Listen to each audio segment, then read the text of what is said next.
This is KGW News at noon. And we start this noon with breaking news. The search for a missing hiker in the Lewis and Clark State Recreation Area. Just about 10 minutes ago, the Multnomah County Sheriff's Office told us it has called off the search for 44-year-old Daniel Tyrone Graham because it's just too hot. Based on the landmarks that Graham provided, Gresham drone pilots were able to spot him and pinpoint his coordinates. They told him to stay there in place, don't move. The Green Hornets, a team of sheriff's deputies specially trained in quick trail deployments, hiked to that exact location. When they got there, though, there was no sign of Graham. Rough terrain is also making this search difficult. We'll certainly keep you updated on air and online as soon as we know more. Well, it's the end of the week, but no end to the heat. The metro area really feeling it. The temperature is rising faster than it did yesterday, so we're on track to hit 100 degrees today or get very, very close. Hello, everyone. Thank you for joining us today. Okay, by now we all know the drill. We're going to start off with meteorologist Rod Hill and a look at those current conditions. So, Brenda, here's the day. You know, as forecasters, or the deal I meant to say, as forecasters, we track the hourly temperatures. We try to get a gauge on what we're pacing for. The last couple of days, Portland at noon was 82, 83. We stopped at 96. The day that we hit 102 on Tuesday, it was 87 at noon. And look where we are right now. 1 degree shy of that, 86. So absolutely on more of a pace to get back up to 100 degrees, maybe for the second time this week. So here we go, 98 at 4 p.m.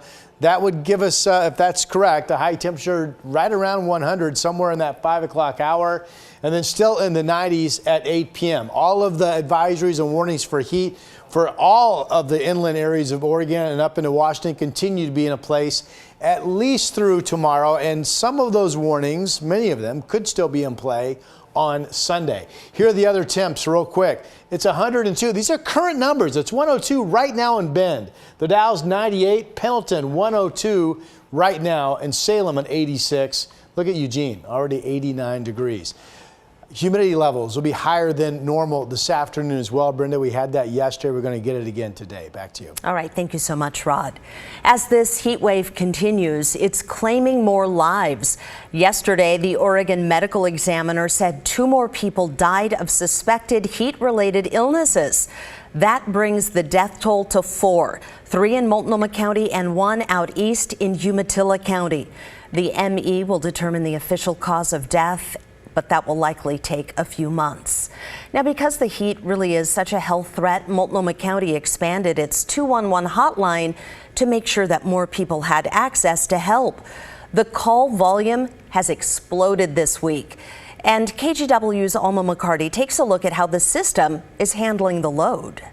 The sweltering heat across Portland and beyond, reminding many of last year's deadly heat dome. It's bad, but it's not that bad. Couldn't even breathe last year. Events and missteps from summer 2021, such as the 211 helpline failures, where hundreds were left hanging during the height of the heat wave. There was some miscommunication and misunderstanding on our operating hours, are now helping inform this year's plans. We developed a punch list of things, right? Improvements.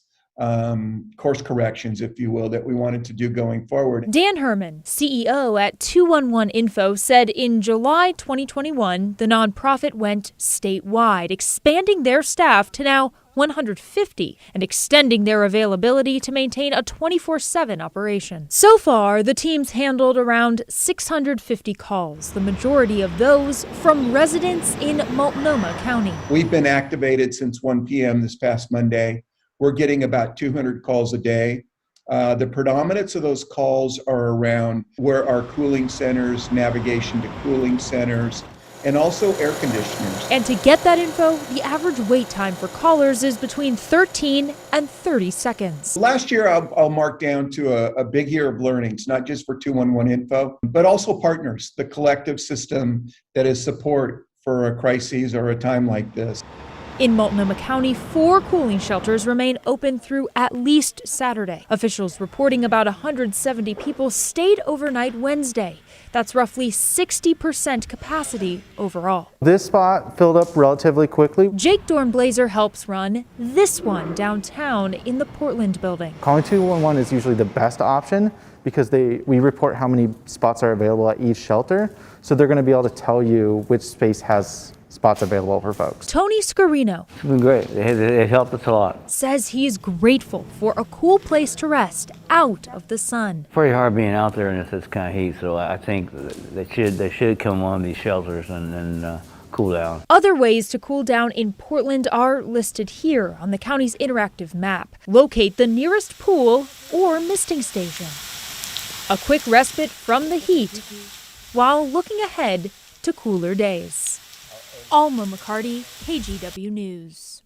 And on top of improving 211, Multnomah County promised more outreach and door-to-door checks. We followed up this week and found the county and the city of Portland are leaving most in-person checks to nonprofits and housing providers.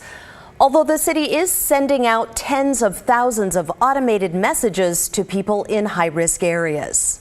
There's never going to be enough firefighters or, even enough, trained volunteers to go and knock on every single door, but everybody has somebody who cares about them, and that is really has to be the solution. Last night on The Story, we also talked to those volunteers, and housing providers told us why they're better prepared this year to reach out. You can watch the full report on the KGW YouTube channel. Well, money from Oregon's Bottle Drop program is supporting cooling centers and shelters across the state. Here's how it works. When you take bottles and cans into any redemption center, you can donate your recycling refund. Just let the staff know that you'd like to give to the emergency fund. And if you have a Bottle Drop account, you can also donate online by logging in and clicking the Donate Now button. Right now, Portland is dealing with a big increase in 911 calls, and there aren't enough operators to answer them, so the city is hiring. If you'd like to apply, you must be at least 18 years old with a high school diploma or GED. You need to type 40 words a minute with 90% accuracy and pass a background check and a psych assessment. The city will train you, and that includes a 12-week in-house academy. You feel excited, you feel a sense of responsibility, you feel a sense of importance. There's, it's kind of scary. Every call is different. Right now, Portland has 104 dispatchers, but they want at least a couple dozen more. Applications will be accepted through August 14th. We do have a link to the application in the online version of this story at kgw.com. Now to the Oregon coast, where a viewer sent us this drone video of a historic ferry that capsized in Astoria. According to the Astorian newspaper, the boat's name is Tourist Number 2. It was built back in the 20s and yesterday started listing, spilling diesel there into the water. We will have a crew in Astoria today. Look for an update on the situation and the cleanup on KGW News at 4.